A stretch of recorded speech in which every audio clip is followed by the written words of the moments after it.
everyone. My name is Sanders Kleinfeld, and it's my pleasure to welcome Jenn Granneman and Andre Sólo to Talks at Google to discuss their new book, Sensitive, The Hidden Power of the Highly Sensitive Person in a Loud, Fast, Too Much World. If you're joining us on the live stream today, we'll be doing audience Q&A at the end of the talk, so please drop any questions you have in the chat on the right. In their book, Sensitive, Jenn Granneman and Andre Sólo dispel common misconceptions about sensitive people, often stigmatized as weak and over-emotional.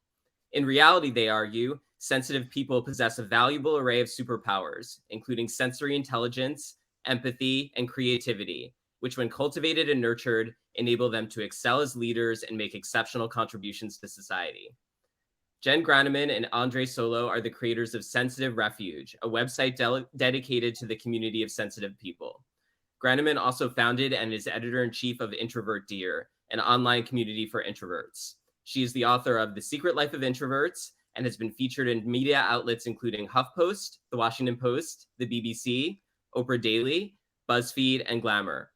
Sólo serves as Chief Make It Happen Officer of Introvert. He is an author, researcher, and speaker who has been interviewed by or featured in HuffPost, The Washington Post, MSNBC, The Telegraph, and Vogue. Thanks so much for joining us, Jenn and Andre. Thanks for having us. Good to be here. Great. So I think, Andre, you're going to be kicking us off with a bit of a talk. I sure am. Awesome. All right. So first off, I just want to say in the past week or so, as I've been preparing for this talk, I spent a lot of time on YouTube searching for talks, other Google talks, and just seeing lots of tremendous, inspiring people.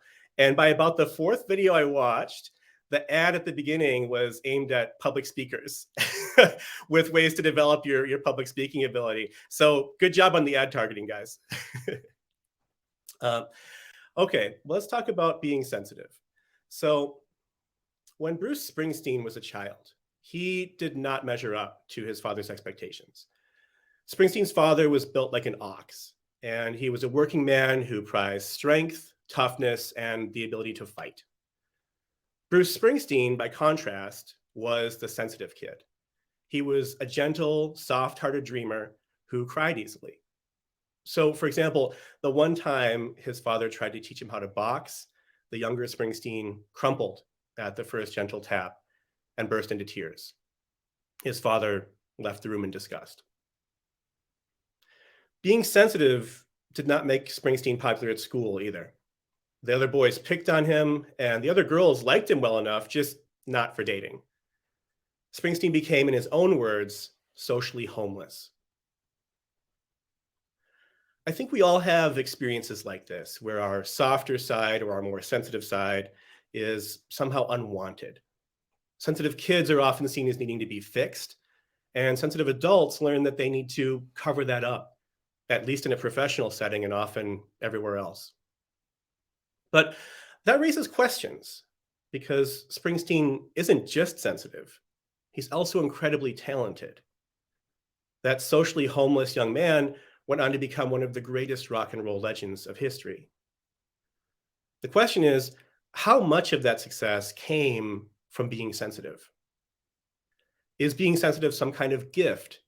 And if so, why are sensitive people penalized for it? Why are they seen as weak? So we're going to come back to Springsteen because that story is not over. But before we do, I want to talk a little bit about what I've learned as I've dug into the science of sensitivity. And this is something that's been helpful to me as a sensitive person myself, and I hope it'll be helpful to all of you as well. The first lesson I learned is that being sensitive doesn't really mean what we think it means. When we hear the word sensitive, we tend to think of being weak or fragile, or maybe someone who overreacts. But that's not what sensitive means. As a personality trait, being sensitive means you take in more information from the world around you and you do more with it. So sensitive people are actually wired at a brain level to process information more deeply than other people do. That means they tend to notice things that others miss, and they make connections between ideas that other people might overlook. What's so powerful about this sort of deep information processing is that there are so many different kinds of information out there. To the brain, information can be sensory. So sensitive people tend to notice the scratchy texture of a fabric or that delicate note of apricot in a fine white wine. But information can also be emotional, which is often the most important information we have. And if you're sensitive, you'll probably be the only one who spots that slight hint of a smile that flashes across someone's face before they hide it. That's why sensitive people tend to have such high levels of empathy. They can't help but notice what other people are feeling. It turns out that these two kinds of sensitivity, the physical and the emotional, are actually two sides of the same trait. They're so closely linked that if you take a Tylenol to dull your physical pain, you'll actually score lower on an empathy test until it wears off. Of course, we're all sensitive to some degree, but some people are more sensitive than others. Like most traits, sensitivity is a continuum, and you can be anywhere from low to average to high. Most people are in the middle, but roughly 30%, nearly 1 in 3, score high for sensitivity. And those numbers are the same for both men and women, and as far as we know, people of all genders. When you understand it that way, being sensitive is a powerful trait that comes with a lot of gifts. For example, sensitive people do tend to be very creative, just like we saw with Bruce Springsteen. But that doesn't just make them good artists. It also means they're great innovators and problem solvers, which is why a lot of history's most celebrated names are sensitive people. In fact, without sensitive people, we wouldn't have the theory of evolution, germ theory, Mary Shelley's Frankenstein, the theme music from Star Wars, the Declaration of Independence, or the first NFT. So being sensitive isn't a weakness at all. It's a fundamental part of what makes us human. And it's something you can recognize in yourself and take pride in. Now, if you want to find out how sensitive you are, you can take a sensitivity test. There's one on our website, sensitiverefuge.com, and you might be surprised by your results. That's because just as sensitive doesn't always mean what we think it means, sensitive people don't always look the way we expect them to look. You might picture someone who is sensitive as being very warm and fuzzy and openly just gushing emotions. And yeah, a lot of sensitive people do fit that image. But a lot of other people mask their sensitive traits, sometimes without knowing it, because there's a stigma around being sensitive. That stigma comes out differently from men and women. Men are told not to be sensitive at all. Women tend to be told to stop being so sensitive, a phrase which we should retire. But we all get the same message: either stop being sensitive or hide it. Now, I fell into this trap myself for a big chunk of my life. I never thought of myself as sensitive, and I certainly didn't think of myself as having super high levels of empathy, not more than anyone else. What I did know is I'm good at reading people. I get a gut feeling about what they're really thinking. And that's actually empathy by a different name. It's just a more socially acceptable way to say it. We also know that even though men and women are equally likely to be sensitive, they tend to check different boxes on a sensitivity test. So, for example, women may be more likely to check the boxes about having strong emotions because, of course, that's more acceptable for women. Men may have just as strong of emotions, but they relate a lot more to the physical side of sensitivity. And that makes sense because one of the greatest strengths of sensitive people is what we call sensory intelligence, or being highly aware of your environment. Well, the military calls that situational awareness. It's something that keeps people alive in combat because it's how you notice that slight rustling in the brush that might mean there's an ambush. Of course, the trait that all sensitive people share is the most invisible one of all: the ability to go deep. You can see that in Frances Perkins, a labor activist who spent years of her life working with the poor. But Frances Perkins didn't just have a strong sense of compassion. She was also a visionary, and she could see a different way of doing things. At the height of the Great Depression, when President Franklin Delano Roosevelt asked Perkins to be his Secretary of Labor, she didn't accept right away. She told him she would only take the job if he promised to back every single one of her policies. He agreed, and Frances Perkins went on to write the New Deal. Her work established a social safety net for the first time in US history. It changed a century of US policy, and it's credited as one factor that helped end the Great Depression. Now, if you tend to be a deep thinker, if you spend extra time ruminating on things, or if you've ever been accused of being an overthinker, you might be more sensitive than you realize. Don't dismiss that overthinking or those nagging hunches. Act on them. Because, like Francis Perkins, you are seeing things that others don't. Now, these types of gifts, like those of Francis Perkins or those of Bruce Springsteen, they mean that being sensitive is actually an advantage. After all, there's a reason why 30% of people are highly sensitive. It's because the groups of cavemen who didn't have enough sensitive people died off. Actually, it goes back even further than that because other primates also have sensitivity, as do more than 100 other species we know of, including some spiders and fish. So sensitivity appears to be an evolutionary advantage that keeps paying off. Why? Well, one reason is what we call the sensitive boost effect. The boost effect means that when you give a sensitive person some kind of support, the same kind of thing that would help anyone else a little bit, it doesn't just help them a little bit. They take off like a rocket. So for example, in children, a supportive home environment means any kid's going to get better grades, but it often puts sensitive kids at the top of their class. Or in teenagers with depression, researchers found that giving them a therapy program did help overall, but it was the sensitive teens, for the most part, who use it to actually overcome their depression and stay depression-free long-term. And in adults, researchers took hundreds of couples at risk of divorce and put them in a program to teach relationship skills. The program was successful in reducing divorce rates, but not for everyone. When the subjects were assessed for sensitivity, it turned out that it was mostly the sensitive people who went on to save their marriages. And not only that, they actually improved their relationship quality overall, which most of the other couples did not. That's the sensitive boost effect. What's great is you can take the boost effect and apply it to anything in your life. That might mean finding a mentor, getting a coach, taking a class, joining a mastermind group, or being very careful in who you choose to spend your time with and cultivating a group of friends who support you and believe in you. You will get 10 times the return on any of these things as anyone else. Because if you're sensitive, you're walking around with a rocket engine strapped to your back. And all you have to do to ignite it is create that supportive environment. Now, these gifts do come with a cost. The cost of being sensitive is overstimulation. Sensitive people get overstimulated easily in situations that are rushed, crowded, or too loud, or too bright, or just emotionally intense. This is the price we pay for having a mind that's built to go deep on everything. There's no off switch, and when the stimuli start to pile up, the sensitive brain overloads. You may have seen something like this if you've ever had too many programs open on your computer at once. It starts to lag or freeze up, and you might even have to restart it.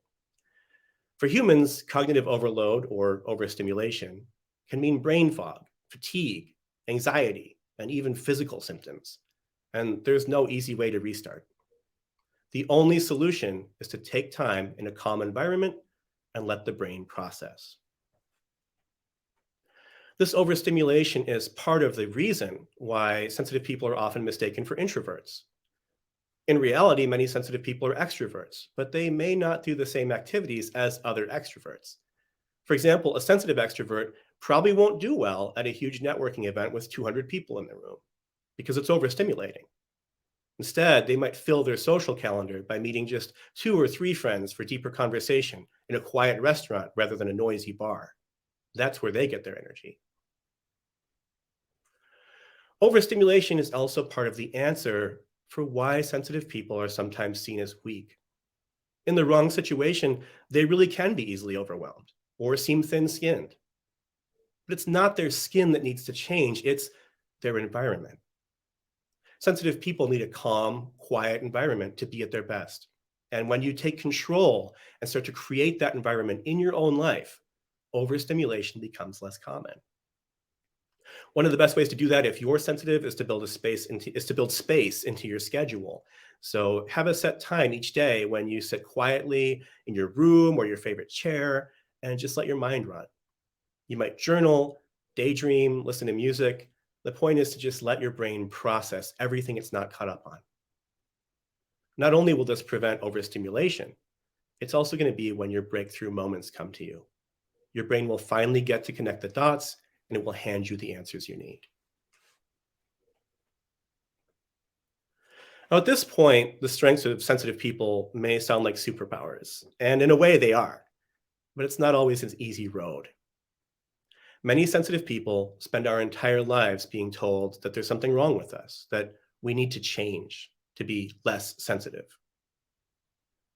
But trying to be less sensitive never works. Your sensitivity is largely in your genes, and when you try to stifle it, the only thing that happens is you become cut off from your gifts. You'll still have the strong emotions, you'll still get overstimulated, but you won't be able to activate the boost effect and take off. Instead, you have to lead with your sensitivity in all things. That's what Bruce Springsteen figured out as a teenager when he leaned into being the sensitive outsider and wrote music about being a rebel. It's also what his father never figured out. You see, years later, as an adult, Bruce Springsteen began to understand his father better. He realized that all of the things his father didn't like about him, his softness, his emotions, his sensitivity, the things the younger Springsteen wore on the outside, his father had those same things hidden on the inside. He just buried them. Now, that wasn't his father's only issue. He also had serious mental health problems, which Springsteen talks about in his biography and in many interviews. But he spent his whole life hiding who he was. And with that as his launch pad, the elder Springsteen never took off. This is a truth that all sensitive people must realize sooner or later. The world doesn't need you to be less sensitive. We've tried less sensitive, and it's not exactly working out. Throughout history, sensitive people have been our innovators, our sages, our change makers, and very often our most effective leaders. So embrace your sensitivity. Show it to the world, because sensitive is strong, and the world needs more of what sensitive people have to offer. Thank you.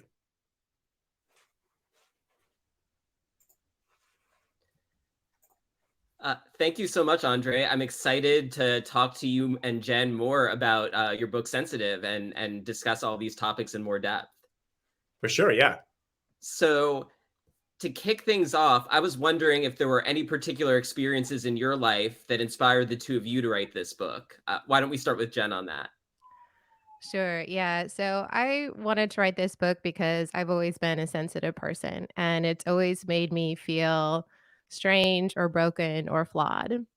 I can remember being a kid in school and coming home and just having to retreat to my bedroom at the end of the day, close the door, turn down the lights, and take some time to recharge on my own. Not because anything bad had necessarily happened at school, but just because being in a classroom surrounded by lots of people, noticing their cues, picking up their emotions, the lights, the noise, the activity, just sort of a normal day could be too much for me, which is typical for sensitive people. Just being in a workplace or a classroom, they may need to recharge afterwards. I can remember watching a play and standing up, and everyone around me was ready to move on and talking about what's Mhm. for lunch? What are we going to do now? And I'm just sitting there like bawling, right? Because of the music and the themes of the play. And I'm looking around and I'm like, how are people just ready to get up and move on to something else? Like, how are they not just sitting here thinking about these things? And again, that's another common trait of sensitive people, that they can be deeply moved by art and beauty, and their brains keep chewing on things long after other people have moved on. So I wanted to write the book with Andre because I wanted to reach out to sensitive people who might have felt alone in these traits. And my hope is that they can start to see these things as the advantage that they really are. It's great. Andre, how about you? Any particular experiences that inspired you writing this book? Yeah, absolutely. And I'm just going to apologize. I think there's a siren in the background, so hopefully that'll pass quickly. Um, Jen and I have very different stories. So whereas she always knew she was a sensitive person, I really didn't growing up. I've always been sensitive, but I didn't know that. I didn't have that word for it. I think partly because when you're a boy, that's not something you're encouraged to be. But I remember being in kindergarten, and I did fine in class itself. I was a good student. I was friendly to the other kids. We get out on recess, and it's so loud. It's so much going on. There's kids yelling, screaming, playing, running. Balls are flying everywhere. Sometimes there's fights, right? And it was overstimulating. And I would have to like run away and hide because I just couldn't handle all this going on at once. And I started to run away from the playground and hide in this like little storm sewer drain, which it turns out is not where teachers want you to be. So when they caught on to that, that became a big issue. And I kind of got the idea that I needed to change something about myself, but I didn't know how to do that. I just knew I was getting overstimulated at recess. And so for a lot of my younger years, I really thought there was something that I needed to fix. There was something broken about me. And it wasn't until I was an adult that I realized, oh, I'm sensitive. And that's actually a good thing. Yeah, one thing that really struck me in reading the book is that there's these two facets of sensitivity, the stimulation and the physical stimuli that you were talking about, and also the emotions that you experience. And as a somewhat sensitive person myself, I had never really put together that those two facets of my personality were like two sides of the same coin. And it was really fascinating to read more about that in the book. And I was wondering if you could talk a little bit more about the research on that topic. Yeah. Do you want to do that, Jen, or do you want me to take that one? Go for it. Yeah. So, I mean, we have to remember that to the brain, all input is just input, right? And so Hmm. to us as human beings, it's very important, like somebody smiling or laughing or holding your son is a very different and more important kind of input than just like, oh, there's a texture on the walls. But to the brain, if it's coming in, it's got to process it, and it takes mental resources to do so. Um, so what we know is that sensitive people process all information more deeply. And what that means is that in different studies with fMRIs, there's greater activation in parts of the brain related to going beyond surface details and looking at complexity, and kind of going deeper in that sense. There's also much greater activation in regions of the brain related to, reading social cues and emotions. So the entire mirror neuron network tends to show much higher activity in highly sensitive people. So just across the board, the brain is sort of taking information coming in, whether it's visual, auditory, conceptual, or emotional, and sort of putting more resources and attention into it. And that means a couple things. For one thing, it does mean we have that wonderful ability to innovate and connect dots that other people don't. It also means that you tend to take longer to think things through. Um, Sensitive people can make decisions quickly if they have to. It doesn't feel comfortable. We are the types of people who would rather stew on something a little bit, probably do some more research, probably ask for other people their opinions and get input, and make sure we're seeing every side of it before we, kind of come to a final conclusion or decide what it means. And that's just sort of true across the board. Jen, just want to give you a chance. Is there anything you'd like to add? No, I think Andre covered it really well. I'll just say that that deep processing is a sensitive person's superpower. Yeah, Definitely. So, Andre, in your talk earlier, you were alluding to that there's a real genetic component to sensitivity. Could you talk a little bit more about what aspects of sensitivity are genetically baked into our DNA versus the effects of nurture, your childhood development? absolutely. This is like my favorite question. So thank you. Cool. So strictly speaking, by the numbers, it's almost 50-50, 50% genetics and 50% mostly your childhood upbringing and other life experiences. We know that from twin studies where two people with the same genes end up scoring very differently on sensitivity tests. So, well, the difference presumably comes from their life experience. Um, However, that kind of only tells part of the picture, because the part that comes from genetics, you can sort of think of it as it puts you in the ballpark of which sensitivity level you're going to be. So you'll have the genes to most likely either be a highly sensitive person, average sensitivity, or low sensitive. Um, Within that ballpark, your life experiences tweak it a little bit. So you might move up or down a few points based on your childhood. It doesn't tend to be a huge, it does move the needle, but not hugely. So most likely, if you score as a highly sensitive person, you were born that way, and you might have just kind of moved up or down a little bit based on your upbringing. But we do know there are certain kinds of upbringings that increase sensitivity, and they tend to be the extremes. So if you have an average, middle of the road upbringing, it's not going to necessarily increase your sensitivity at all. It might even decrease it slightly. But if you had one of the best or worst childhoods, you will probably increase your sensitivity over your young years. And the reason for that is it pays off in both extremes. If you have an abusive childhood, unfortunately, it pays off because you're taking in more from your environment. You're noticing the warning signs before dad gets angry or before mom storms out or whatever it might be. But if you have a really exceptional childhood where you're just receiving all kinds of support and nurture and extra resources and mentoring, it also pays off there, because if you're getting all that thrown at you, why wouldn't you turn up the sensitivity and get more out of it, right? So that's where it tends to increase a little bit. But of course, most sensitive people, like most of us, myself included, have just a middle of the road, like normal upbringing. So it is mostly genetic. Yeah, makes sense. Jen, any further thoughts on that? Yeah, I'll just add that I know that sometimes when people hear that news that like, "Oh, I'm born this way," and it's something that will always be with me, it can feel sort of it can feel sort of difficult to hear that, because if you're struggling with the challenges of sensitivity, you can feel like, "Oh my gosh, am I always going to deal with overstimulation and these big emotions and things like that?" So, I just like to reassure people when they hear that yes, you are a sensitive person. Yes, you are going to be that way for life. Your child, if they are sensitive, will also be that way for life. But at the same time, tap into those superpowers, and there are ways to deal with those challenges that you face. It doesn't mean that whatever's going on today is going to be going on and challenging you tomorrow or for the rest of your life. Yeah. Can you speak a bit more about those challenges? I know you spoke specifically about overstimulation, but I'm thinking about like pragmatically how that might manifest in your day-to-day life and things that you can do to address and mitigate those challenges. You want Sure, to take yeah, I can take that one. Hmm. Yeah, so I like Andre said, one of the biggest challenges of being a sensitive person is that overstimulation. So maybe there's an environment that you feel stressed out in that other people don't feel stressed out in. So maybe your office, right? The lights, the noise, the activity, more than one person talking to you at once, or just the demands of a busy schedule. And we all have so many demands in our job. So it can be very challenging for anyone. But you take a person who is sensitive, who processes everything very deeply and chews on that information very deeply. And of course, it can feel more stressful.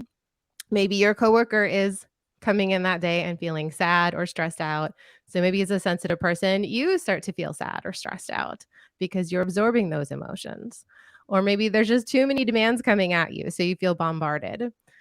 Um, the workplace is one of those ways that overstimulation can show up, but it can show up in our relationships or in our social lives or as parents. As a parent of a 2-year-old, I can tell you that that gets very overstimulating sometimes when he's, like riding his little train back and forth and shouting and yelling, and there's just a lot going on. Um, yeah, but there are ways to deal with those challenges and that overstimulation. So there is hope, and there are ways to deal with those things. Anything you'd like to add, Andre? I think the only thing I would add is that emotional side of overstimulation, where you might be picking up emotions from other people, or you might be feeling stronger emotions yourself, or just getting overloaded by the emotionality of a situation, whether that's a conflict or anything else. That's a side that I think is easy to bury or easy to overlook. I think there's a lot of male sensitive people who are deeply affected by their emotional environment and just don't think of it that way. And so when you find yourself getting stressed and irate and that kind of thing, and really exhausted, and you're sort of wondering how to fix it, or why is this happening, consider the fact that, well, is it because the other people around me are having big emotions and I'm reacting to that? That's something we often write off as like, oh, emotions aren't that important, or emotions, I can keep this under control. No, emotions are probably the biggest thing that affects people in general, like as human beings, and especially highly sensitive people. So I'd pay attention to the emotional environment. Oftentimes, if you're feeling overwhelmed, it might not even be because of something going on with you. It might be because of what you see going on with other people around you. Right, right. That was another section of the book that I found really fascinating, sort of the contagious effect of emotions and how you may not even be consciously aware of it, but somebody else's sadness or happiness can really affect your mood too. Yeah. Do you have any tips of how to be more mindful of that when you're in those sort of environments? I can speak to that. And Well, I'll Jen. just say that everybody absorbs emotions to some extent. We're Mhm. designed to be that way. We absorb emotions when we mobilize against a threat, or we absorb other people's emotions when we feel inspired to work together as a team to accomplish something great. I mean, if you think about all the scientific accomplishments that have happened, we wouldn't have landed on the moon or done anything else along those lines if people couldn't have been mobilized and caught that inspiration to work together. So it's not always a bad thing necessarily to absorb emotions, but for sensitive people, it can become more intense. And like I said, you can feel sad when your coworker is sad or maybe stressed when your child is stressed. So I think the first step is to just be mindful of this and to try to recognize when an emotion belongs to you or when it belongs to someone else. And once you start to be aware of this, then you can figure out what to do with it. And I like to tell sensitive people that it's important to be mindful of it without judging yourself. Show compassion to yourself because this is the way you are. It's a neutral trait. It's not wrong to absorb those emotions. So show yourself some self-compassion. Once you can look at what's going on from a neutral perspective, you can think about what to do about it. Some sensitive people like to imagine that there's like actually a physical barrier between themselves and someone else that prevents the emotions from coming to them.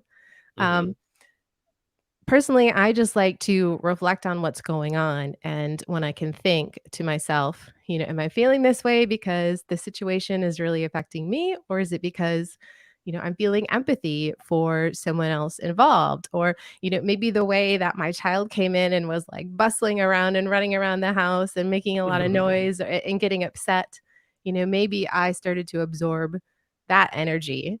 Maybe I'm not actually that stressed. Maybe I'm absorbing that stress. So I think that mindfulness is the first step. Great, great. Switching back to the more positive side of sensitivity, you talked a lot about the sensitive boost effect, and I'm specifically interested in hearing more about how people can activate that in situations of collaboration and leadership in the workplace. I think a lot of people have the false impression that perhaps sensitive people aren't well suited to leadership because they are perceived as being too thin-skinned or weak. And I'm curious what you think about that and how sensitive people can really be effective as leaders. Absolutely. So this is a great question. So first off, I would say that sensitive people make exceptional leaders. And I'm just going to go ahead and put this out there. I think sensitive people often make the best leaders. Mhm. And the reason for that is if you think about the past few decades of research on leadership and what makes an effective leader, very little of it has to do with being aggressive, assertive, and kind of like wresting control of a situation. That can get things done in the right circumstances, but it's not a defining quality of good leadership. The image we have of good leaders is often a little bit wrong in that way.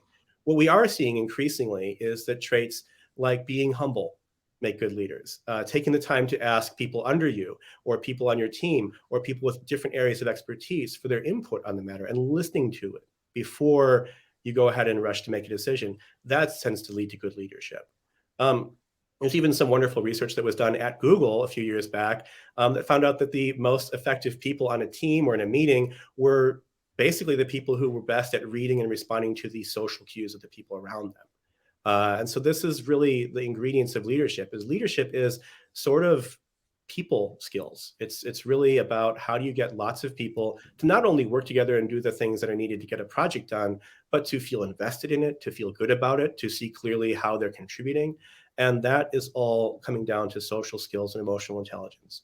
Now, sensitive people are not out of the box, not necessarily higher in emotional intelligence than other people, but I think of it this way. Um, Emotional intelligence is basketball, and being sensitive is being tall. It gives you a leg up. So it's a Mhm. set of skills you have to learn like everyone else, but sensitive people are already attuned to those emotions, and you have a real advantage in working on your emotional intelligence and your leadership skills. So first of all, if you're sensitive, do take a look at, well, I might be a better leader than I imagine, and then other people imagine, and what would I be doing if I were in a leadership position? Um, as far as the boost effect, that's one of my favorite things for sensitive people, because so often we hear about these, traits or abilities or whatever else it might be that come largely from just like either your genes or how you were raised, and that's kind of what you're stuck with. And good luck. The sensitive boost effect is the opposite of that. That's something you can activate throughout life to specifically give yourself a boost in ways that you can control, not just how were you raised. It does affect, your upbringing, of course, is an opportunity to get the boost effect or not, but you can turn it on at any point in your life. So for leadership stuff, if you're the team member who is looking to move up, I would be very proactive in building sources of leadership coaching or support into your life, whether that's immediately offered by your supervisor or not. Of course, if your company offers you something, obviously it's going to be worth pursuing it. But you can also join a mastermind group on your own and just outside of work and start putting both your career and non-career goals into discussion in that mastermind group. That's a fantastic way to start to hit those goals and get the support and encouragement every week that you need to keep hitting them. Same thing for just being proactive and asking someone that you respect to mentor you, whether they're in your company or at a different organization or just someone you know through your network. Seek out a mentor. It makes a really big difference for sensitive people, probably bigger than for anyone else. And for the company itself, remember that sensitive people, there's a fair bit of evidence to suggest that they tend to be the highest performers in the workplace, but also the most stressed out workers in the workplace. So a lot of companies are making the mistake of burning through their highest performing employees because they don't offer an environment or the development resources to, help those sensitive people really prevent overstimulation and be at their best, use their deep thinking and use their tremendous abilities. So think about the environment you're providing and start to look at sensitive people and think, well, who are the most sensitive people on my team? Who shows these signs of they're thoughtful, they're deep thinking, they ruminate on things. Maybe they take a little longer to respond to a question or to make a decision on something, but wow, they turn in the best work. Yeah, look at those people and start putting them into those programs to develop them up. That's really great advice. So I think we have a few questions from our audience. Could we pull one of those up? Question from Lauren. Empathy is often seen as a vulnerability. How can highly sensitive people transform empathy into a gift rather than a perceived weakness? Jen, do you want to take that one?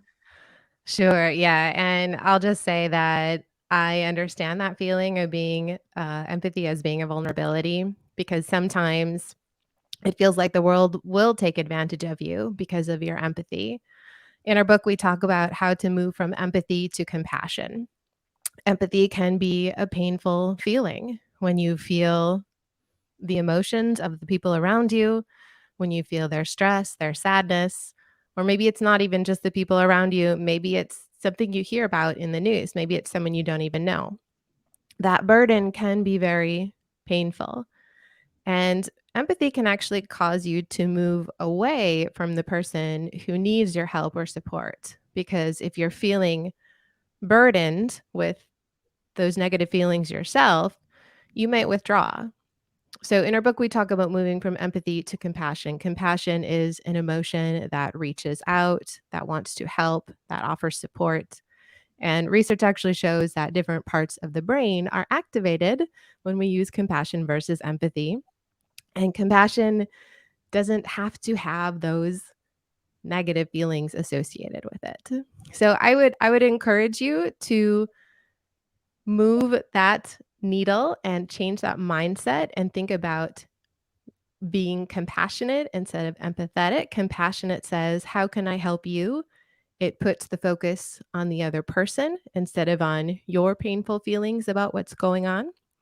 And it can be just as simple as a mindset shift. So that is one way that our empathy can still help us be a force of good in the world without having to feel those painful emotions ourselves. I like to tell sensitive people you don't have to feel the painful emotions yourself in order to help someone. Yeah. That's really great advice. Another audience question? Question from Mohammed. Are there any Mhm. careers more aligned with highly sensitive people's strengths or that are a better fit? Ooh, Do you wanna yeah, answer that, Andre? sure will. Yeah. So there's one simple, definite answer to this, which is any career you want to do, any career you want to do. Just like any other personality trait, your sensitivity will be an advantage and in some cases a disadvantage in any field.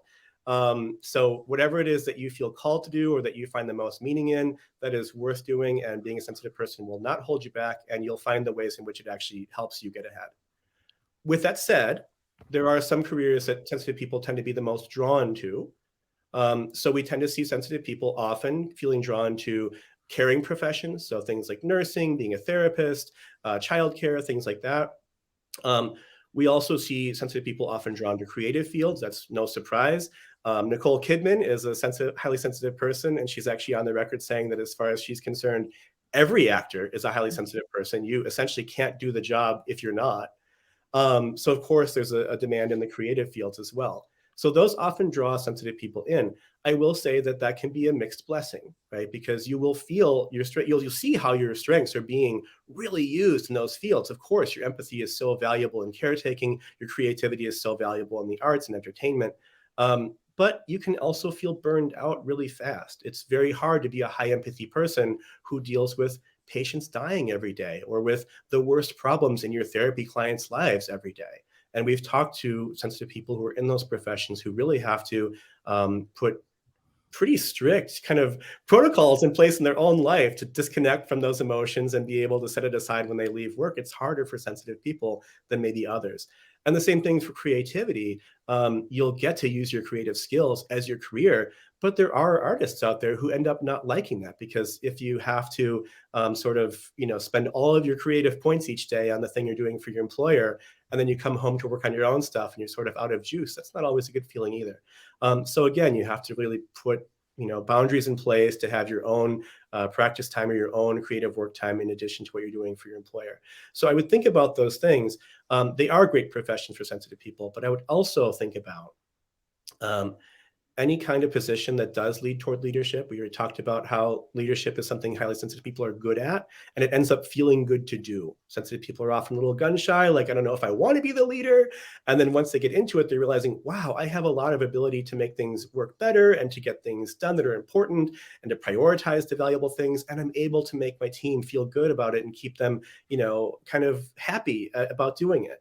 And that's where you shine. So I would think about leadership stuff. And I would just remember last that across the board, being somebody who can make connections other people don't make and see details others miss is valuable in almost every profession. So as an accountant, of course, you're more detail oriented. Maybe you pick up things that other people would have overlooked.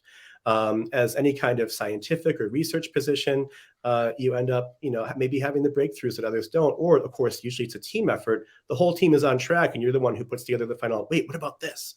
And that's an exciting moment.